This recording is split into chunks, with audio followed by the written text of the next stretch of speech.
BRS బీజేపీపై TPCC అధ్యక్షుడు Mahesh Kumar Goud fire అయ్యారు. దొంగలు ఊర్లు పంచుకున్నట్లు 10 ఏళ్లు దోచుకు తిన్నారని ఆయన ఆరోపించారు. రాహుల్ గాంధీపై విమర్శలు చేయడం సిగ్గుచేటన్నారు. ఈ రోజు యుద్ధంలో ఏం సాధించారో చెప్పలేకపోతున్నారన్నారు. తొందరలోనే బీజేపీలో బీఆర్ఎస్ విలీనం అవుతుందని మహేష్ కుమార్ గౌడ్ జోస్యం చెప్పారు. కూలిపోతా ఉన్నాయంటే మీరు ఇవాళ చెప్పబోయే వాంగ్మూలం చెప్పబోయే భయాన మీద చేత తెల్లడం అవుతుందనే మాట కూడా చెప్తా ఉన్నాను.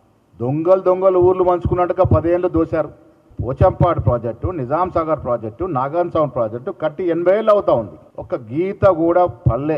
మీరు కట్టిన ప్రాజెక్టు 5-6 ఏళ్లకే పగుళ్ళు పడి కూలిపోతా ఉన్నాయంటే మీరు ఇవాళ కాంగ్రెస్ పార్టీ గురించి మాట్లాడుతూ ఉన్నారు.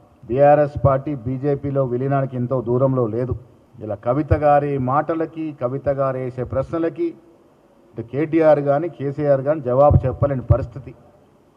ఎందుకంటే ఆమె కొంత వాస్తవం, ఆమె మాట్లాడేదంటే కొంత వాస్తవం ఉందని అర్థమవుతా ఉంది.